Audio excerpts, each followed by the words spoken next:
Hi, everyone. I'm Liz Stincelli with Stincelli Advisors, and I'm a leadership consultant. I'm here today with Beth Strathman, who is a leadership and team coach. And we started talking previously about silos in our organization. And today we wanted to expand a little bit and go, okay, beyond the silos. Okay, now we want to build some bridges instead of barriers to collaboration and being able to work together. So, Bess, what are some of the signs that you might be having some problems with silos or barriers in your organization? Well, one sign that jumps to mind is that you get this sense of competition between different areas. Like, for example, I see this sometimes in some of my clients, and I've heard stories about it, um, is between even like sales and marketing, right? They sort of trash talk each other. If you're trash talking another area or division in your organization, there's a good chance that there is some kind of a barrier between the two of you, that you're not understanding each other. So that's one sign I'm thinking about. What else do you see? Oh, that is a good one. Instead of helping each other look good, we're trying to make ourselves look better by making someone else look bad. So with me, it's like, does the right hand know what the left hand's doing? If you talk to, a person at one end of the organization and a person at the other end of the organization, do they even have a clue as to what is going on in those different departments? Um, when when we don't keep everyone kind of in the loop, when it's time to hand tasks off from one department to another department, we're finding ourselves unprepared. We don't actually know where this task is at. We spend so much time kind of backtracking, trying to figure out what has been done, what hasn't been done. We're recreating the wheel in some instances because we're not communicating. Right, right.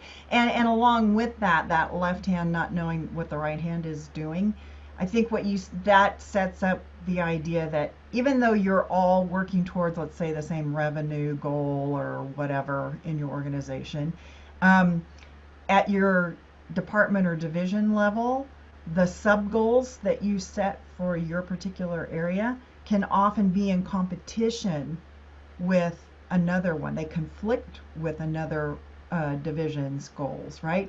So, in order for us to do good, that means that it's going to hamper what happens in another division and vice versa.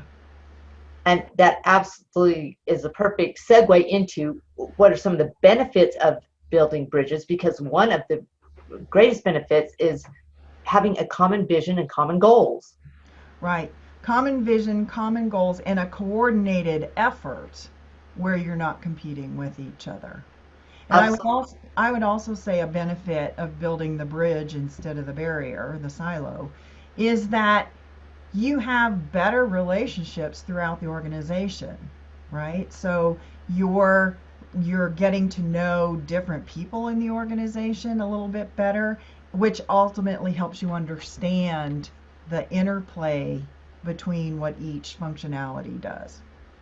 Which ultimately increases our ability to collaborate, which Right. in today's environment, I mean, we have to be agile. We have to be able to turn on a dime. And when we're not collaborating, we become this big bulky machine where we've got different segments trying to kind of pivot it on their own at different times and no one's in alignment.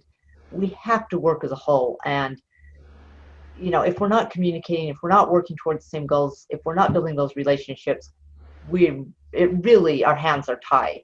Right. You're not an intelligent organization if you're doing that. I mean, Absolutely. imagine if your body worked that way. Again, where literally your left hand didn't know what the right hand was doing.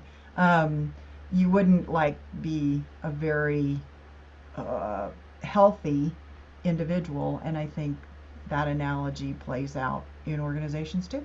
Yeah. So quickly, what are some tips on how do we do this? How do we build these bridges and tear down these barriers? Do you have any Well, ideas? to a point that I made in the previous video, I think one of the ways is you got to look to that senior, you start at the senior leadership team.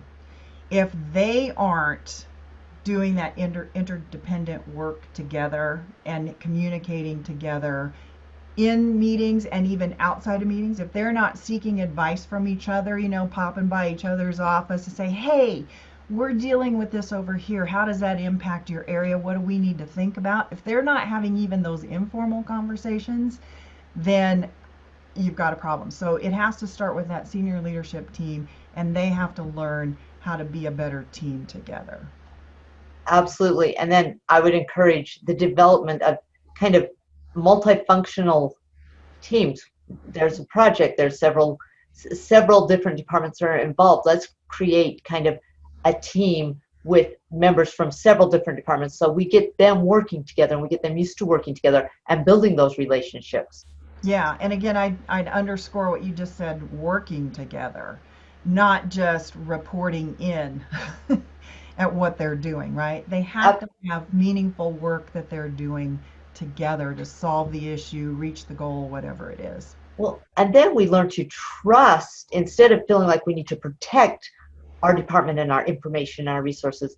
We learn to trust other departments and that we can work together and that we're actually all benefiting from from this, cross-functional um, work environment. Right. Trust because now if they're working together, they understand what's going on in other areas of the company better. You create an empathy for what one department needs to go through in order to make happen what you'd like to see happen. So I know that in my past experience in HR, uh, I really reached out to people in accounting, payroll even. There's always the HR payroll tension in organizations, which always used to fascinate me.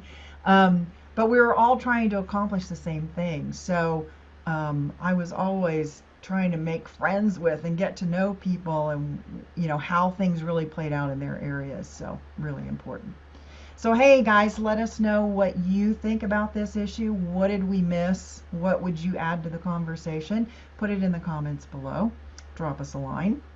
And we'll also put some links in the post so that you can access Liz's website, my website, learn a little bit more about what each of us does. So, thanks for watching.